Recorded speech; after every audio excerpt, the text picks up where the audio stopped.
HOA Karen S loves her rules, but this one took it to a whole new level.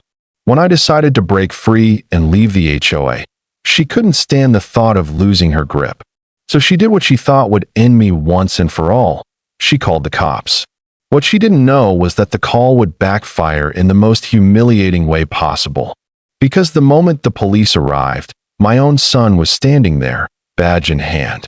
And what happened next left the entire neighborhood speechless. Setup? I had lived in my neighborhood for nearly 12 years, long enough to see it change from a quiet, friendly community into a battlefield of rules, fines, and petty politics. At the center of it all was the HOA, and leading the charge was a woman whom everyone called Karen. She wasn't the official president, though she acted like she owned every blade of grass in the subdivision. Her clipped voice, her sharp eyes scanning for violations, and her constant complaints made life unbearable for anyone who didn't fall perfectly in line with her idea of community standards. At first, I tolerated it. After all, we bought our homes here for the peace of mind, right? A safe, well-kept neighborhood with like-minded people. But slowly, the HOA stopped being about safety or maintenance and became all about control. Letters in the mail for a trash can left out for 10 minutes too long. Fines for a lawn that wasn't trimmed to exact standards. Even nasty emails about holiday decorations that didn't fit the approved aesthetic. And every time, it was Karen's name whispered behind it all. She thrived on it. The power, the intimidation, the ability to make neighbors feel small over the smallest things. Some people avoided confrontation, quietly paying fines just to keep her off their backs. Others tried to fight, but the endless meetings, the paperwork, and the threats of liens and legal fees wore them down. Karen knew exactly how to push people to the point of giving up. For me, the breaking point came after years of biting my tongue. I was tired of the constant harassment, tired of feeling like I had to ask permission to live in my own home. I'd worked hard my entire life, and I refused to let someone like her control where I parked my car, what flowers I planted, or how I lived my days. That's when I made the decision that shook Karen to her core. I was leaving the HOA. Now, if you've never been part of an HOA, you might think leaving is as simple as mailing a letter and cutting ties. But in a community like ours, leaving wasn't just unusual. It was practically an act of rebellion. People didn't leave, they complied. And for Karen, my leaving wasn't just about me breaking away. To her, it was a challenge to her authority, a personal insult. She couldn't allow it. From the moment word spread that I was filing the paperwork, Karen's demeanor changed. She wasn't just nosy anymore. She was relentless. She lingered outside my house, making notes on a clipboard. She sent me letter after letter, claiming I owed fees that I didn't. She even tried to intimidate me at a community meeting, smirking as she read off supposed violations that made no sense at all, but I stayed calm. I smiled. I didn't argue, because I knew something Karen didn't. Once my exit papers were finalized, her power over me would vanish completely. And that reality, for her, was unbearable. It wasn't long before she took her obsession to a whole new level. One late afternoon, as I was finishing up yard work, she stormed over, wagging a finger in my face about abandoning the community. She accused me of undermining the neighborhood, of setting a bad example, even of threatening property values. I didn't rise to her bait. I simply told her my decision was final, and nothing she did could change it. That's when I saw the fire in her eyes. Karen wasn't just angry. She was plotting. Over the next week, her harassment escalated. Phone calls, emails, even whispers to other neighbors that I was trouble. But the final straw came when she decided to make it official. She called the police on me. To this day, I'm not even sure what she told them. Maybe she claimed I was trespassing on my own lawn, or that I was damaging property by refusing HOA orders. Whatever it was, she thought she had found the ultimate weapon to put me in my place. She didn't realize that this time, her plan would collapse in the most public, humiliating way imaginable. Because the officers who showed up that day weren't just strangers responding to a petty call.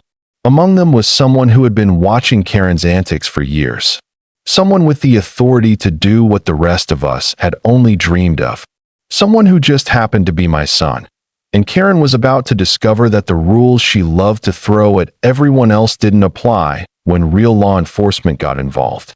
Rising action. In the weeks leading up to my official departure from the HOA, Karen seemed to sense her grip on me slipping. It was as though every ounce of her energy went into trying to prove she still had control. And she didn't hold back. The letters started first. Thin, cream-colored envelopes slipped into my mailbox, each one carrying the HOA's letterhead and Karen's not-so-subtle fingerprints. At first, they accused me of minor infractions, leaving my trash bins visible for longer than permitted, or supposedly allowing weeds to exceed regulation length. It was laughable. My yard was meticulously kept, and I had taken care to follow even the strictest standards just to avoid her nitpicking. But then the fines began stacking up. $200 for the trash bins, $300 for unauthorized exterior modifications, which, according to her, referred to the flower beds I had planted, the same ones that had been in place for over a decade. Another $150 fine for having my car parked in the driveway overnight. By the end of the month, she claimed I owed over $2,000 in violations. I knew these charges were baseless. They were scare tactics, pure and simple. Karen's way of trying to bleed me dry before I escaped her clutches. Still, it wasn't just about the money. She wanted me to crack. She wanted me to lash out, to argue, to make a scene she could spin against me in the next community meeting. I refused to give her the satisfaction. But Karen wasn't the type to accept silence as defeat. One morning, I found her standing on my lawn with a tape measure, crouching down, and muttering to herself as she measured the distance between my mailbox and the curb. I watched from the window, stunned, as she scribbled furiously on her clipboard. Another day, I caught her snapping photos of my car, crouching low like some kind of amateur detective. Neighbors began to notice, too. They'd pass by, shaking their heads, whispering about Karen's crusade, and wondering when she'd finally stop.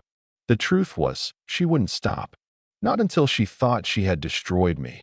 Her next move was even more underhanded. I received a notice claiming that since I was in violation of multiple community standards, the HOA was considering placing a lien on my home. That's right. Karen wanted to leverage her fabricated fines into threatening my actual property. It was a classic HOA tactic, one that scared many homeowners into immediate submission. A lien could prevent me from refinancing, selling, or even protecting the equity I had worked so hard to build that IT was no longer about petty rules. It was about power. Still, I kept my composure. I knew my exit paperwork was nearly complete, and once it was finalized, Karen would no longer have any legal standing to enforce her so-called rules. Every day that passed was one day closer to freedom. But Karen didn't know when to stop. The final escalation came at dusk one Friday evening. I was outside mowing the lawn when Karen stormed over, her heels clicking angrily against the pavement. She waved another piece of paper at me, her voice sharp enough to draw the attention of several neighbors. "You can't just walk away from your obligations," she screeched, jabbing her finger at me.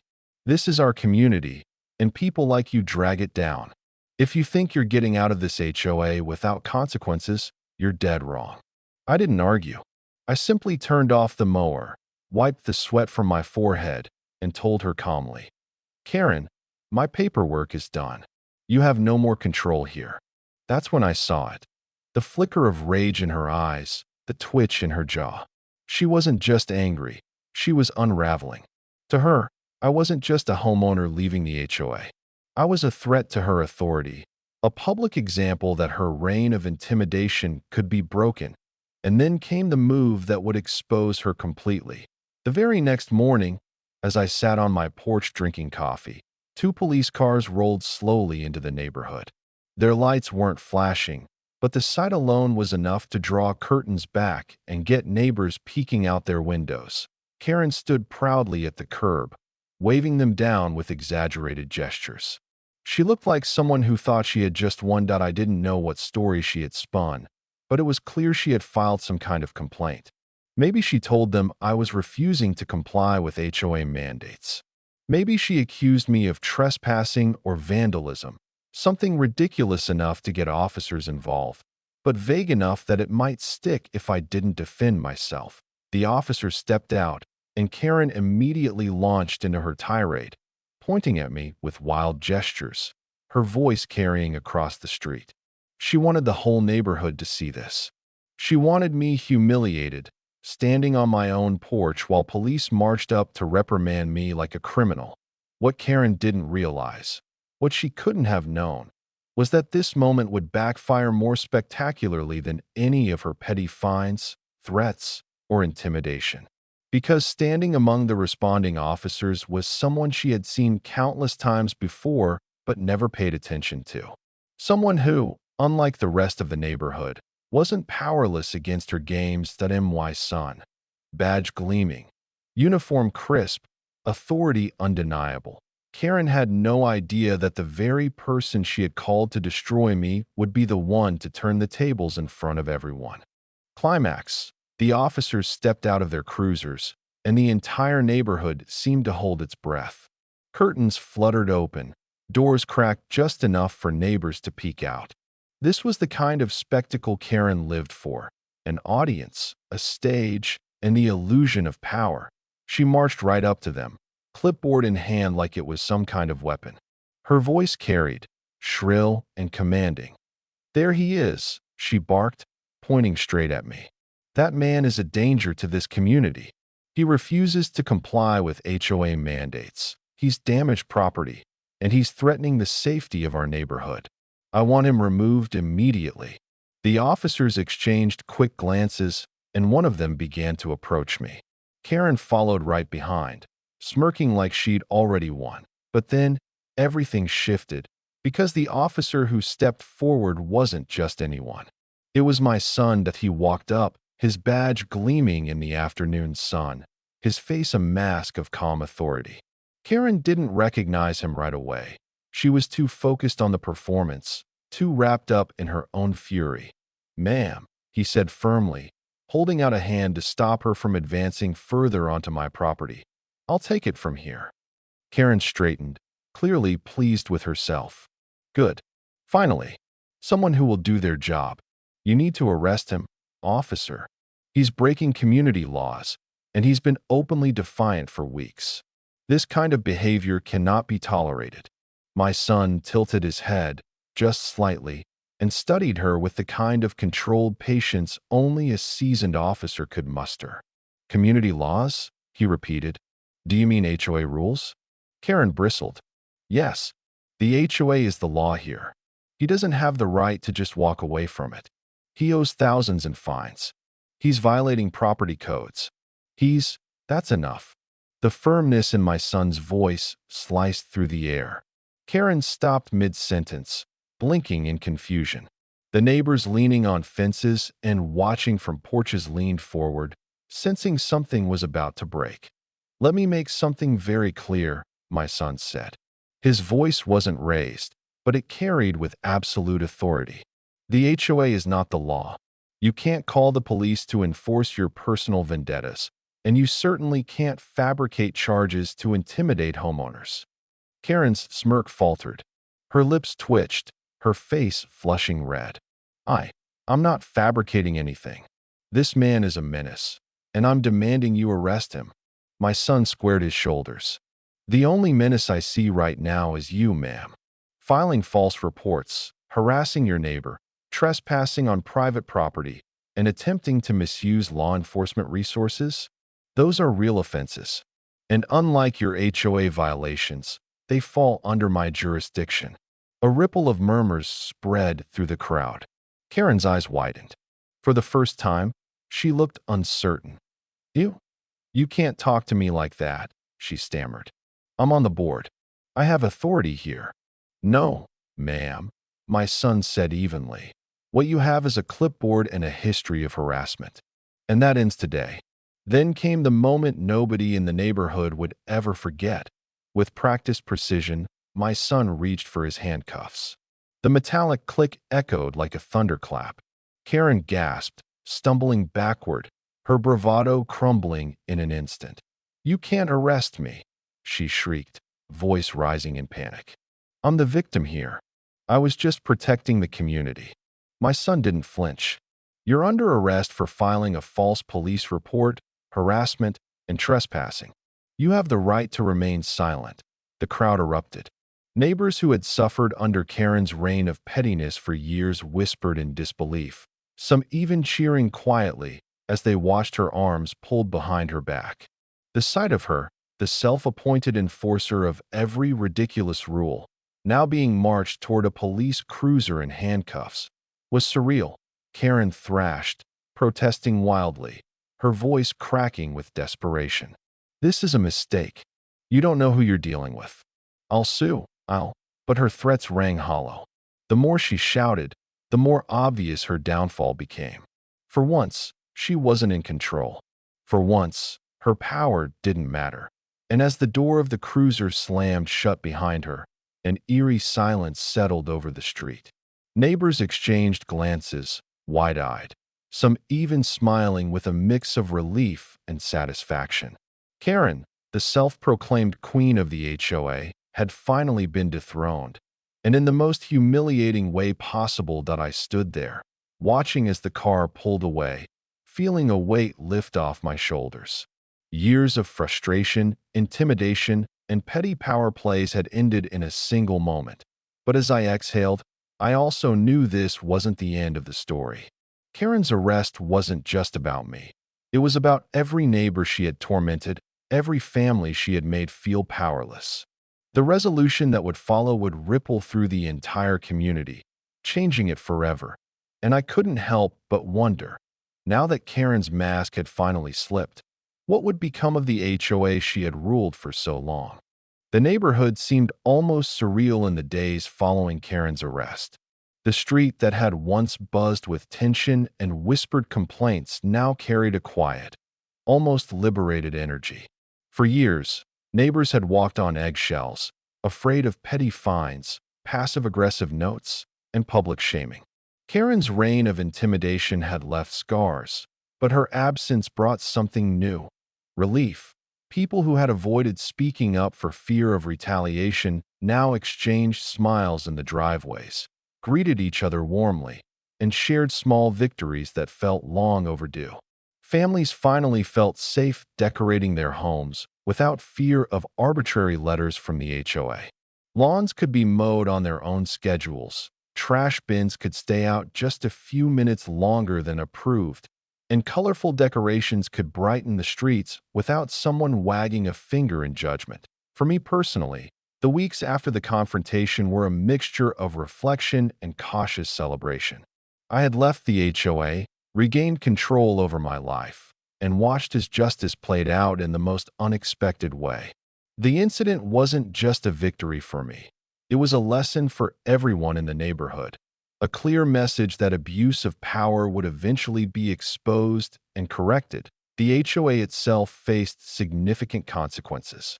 After the arrest, several residents filed formal complaints against the board, citing harassment, misuse of authority, and intimidation tactics. The community held a series of emergency meetings, during which it became clear that Karen had operated with little oversight for years. Policies were revised, fines were reviewed, and a more transparent process was put in place for enforcing rules. One by one, her petty regulations were either rescinded or rewritten, ensuring fairness for all residents. Neighbors who had been quietly intimidated began speaking openly, sharing stories of minor fines, unnecessary restrictions, and personal harassment. There was a sense of catharsis in those conversations. Finally, the suppressed frustration and anger could be voiced, acknowledged, and addressed. The HOA that had once been a symbol of control became a case study in how unchecked power could harm an entire community. Karen herself faced not only the legal repercussions of her arrest, but also the social consequences. Once the news spread, both in the neighborhood and online. She became a cautionary tale. Stories of her petty obsessions, her fines, and her relentless pursuit of power circulated widely. Friends and neighbors who had once feared confrontation now recounted her antics with a mix of disbelief and amusement. Her reputation as the queen of HOA tyranny had been irrevocably tarnished. Interestingly, the aftermath also strengthened community bonds. People who had been divided by Karen's manipulations now found themselves united.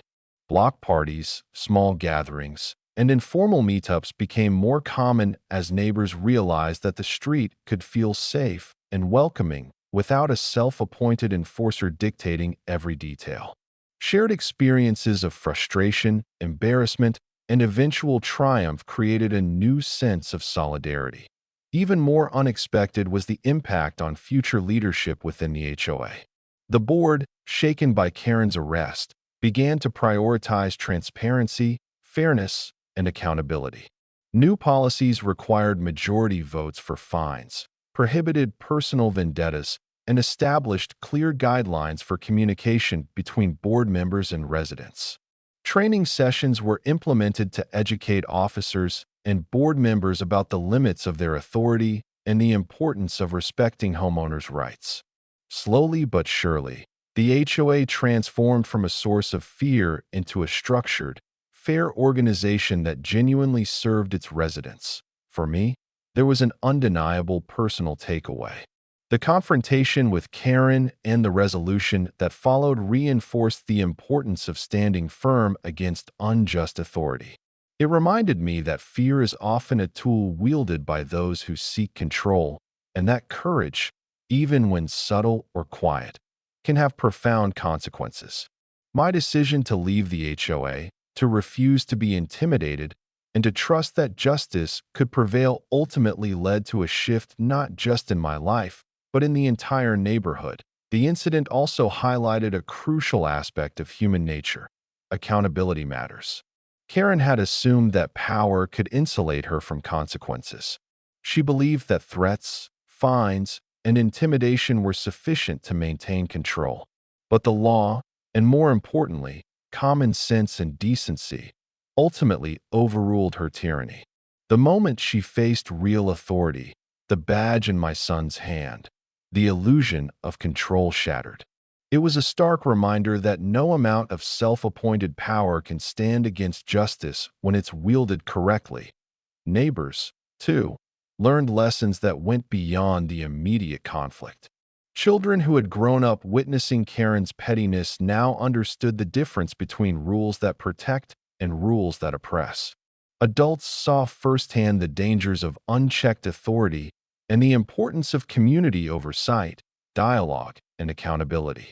The neighborhood became a living example of how collective action and vigilance could prevent the rise of another Karen in the future. Looking back, the final confrontation, the arrest, the public humiliation, the immediate sense of relief, was not just a turning point. It was transformative. It reshaped the dynamics of the neighborhood, dismantled a culture of fear, and demonstrated that even the most seemingly entrenched power structures can crumble when challenged with integrity and authority. And while Karen's story ended in public embarrassment, the larger narrative became one of hope, empowerment, and restoration. Homeowners who had once felt powerless discovered the strength to advocate for themselves and for their community. The HOA, stripped of its tyrannical influence, became an organization that genuinely served residents rather than controlling them. And the neighborhood, once fractured and tense, began to flourish in a way that felt natural and just. Ultimately, the resolution was more than personal vindication. It was a community-wide restoration. Lessons were learned about power, accountability, and the importance of standing up for what's right. The fallout from Karen's arrest and the ensuing reforms created a neighborhood where fairness, respect, and transparency were the new norms that asked for me. The victory was bittersweet. I had triumphed over harassment, but the process reminded me of the fragility of peace in a community governed by unchecked authority. It reinforced my belief that vigilance, courage, and accountability are essential, not just for individual well-being, but for the health of an entire neighborhood. And so, as the sun set over the street that had witnessed years of petty tyranny and finally experienced liberation, I took a deep breath and reflected. Power is meaningless without responsibility, and respect is earned, not demanded. Karen's fall was dramatic, public, and irreversible. But the greater triumph was the neighborhood itself, reborn from the shadow of fear into a community defined by fairness, transparency, and collective strength. The lesson was clear, lingering in the air as neighbors emerged from their homes, quietly celebrating their newfound freedom. Tyranny can be challenged, authority can be held accountable, and even the smallest acts of courage can ignite change that resonates far beyond a single home or a single street. And in that realization, I felt something I hadn't in years: true, unshakable peace.